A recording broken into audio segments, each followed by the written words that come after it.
আর এখানে দাওয়াত আমাকে কারা করে? একদম সলিড গুলো করে। কেন? জলসা করতে গেলে কলজে থাকা দরকার। আমাকে দাওয়াত করতে গেলে রাত 12টায় পুলিশ ঘরে চলে এসছে, 2টোই পুলিশ ঘরে চলে এসছে। আরে নিজের পায়ে দাঁড়ানো শেখো, নিজের পায়ে দাঁড়াও। যে নিজের পায়ে দাঁড়ায় তাকে সবাই স্যালুট করে।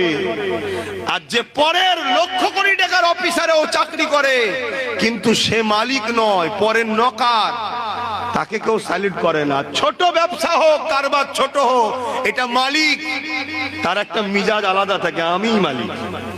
ঠিক না হয় যদি পেটের জন্যই জলসা করতে সব বিরোধী কথা বলার কি দরকার? বাবারা করলে যে বন্ধু সেও থাকবে, যে দুশ্মন সেও থাকবে, দাওয়াত আরো বাড়বে। বন্ধুর ঘরেও দাওয়াত হবে, মুনাফিকের ঘরেও দাওয়াত হবে। আর এখানে দাওয়াত আমাকে কারা করে? একদম সলিড গুলো করে।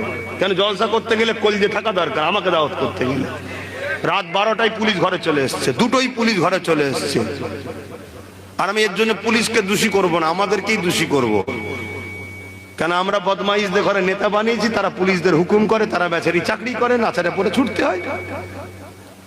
কথা বুঝে আসছে না? না, তারপরেও আলহামদুলিল্লাহ আমাকে যারা দাওয়াত করে তারা প্রয়োজন হাইকোর্ট পর্যন্ত এখন চিনে গেছে, কোর্টে যাওয়া শিখে গেছে আমার ছেলেরা। আমি মাঝে মাঝে তো শুনে অবাক হয়ে যাই, তুই এত দূর যেতে শিখে গেছিস? যাক, বারেক বিপদ হলো তাই তো শিখছিস। কি একটা মহিলা একটা সংসার জীবনে, খুব মন দিয়ে শুনবেন, সংসার জীবনে বাচ্চা হয়েছে, এই 5-6 মাসের বাচ্চা, মা ইন্তেকাল হয়ে গেছে। এইটুকু বাচ্চার কি হবে? বাপ তা একটা বিয়ে করেছে, বাপ একটা বিয়ে করেছে।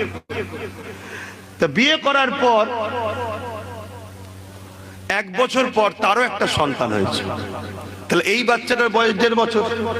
কথা বুঝে আসছে? আর নতুন একটা সন্তান হয়েছে তার সবে।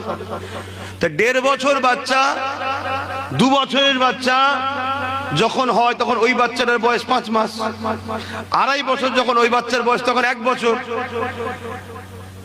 তা নিজের বাচ্চা যেটা হয়েছে 1 বছর বয়স, তাকে কোলে না নিয়ে হাঁটাচ্ছে। আর আগের যে বাচ্চাটা, সতীনের যেটা বলা হয়, যে ভাষা বুঝবেন, তাকে কোলে করে ঘুরছে। অনেকে বলছে, দেখেছিস, আমরা শুনেছি সতীন নাকি কোনোদিন আপন হয় না, মানে কি বলে, সতার মা না কি বলে, আপন হয় না, দেখেছিস কোলে করে ঘুরছে। আর একজন ওখানে শিক্ষিত লোক ছিল, সে বলছে, তোরই তো মূর্খ, বুঝবি কি? তার মানে ওই কোলে করে যে বাচ্চাটাকে নিয়ে ঘুরছ, ওর ভবিষ্যৎটাই মাটা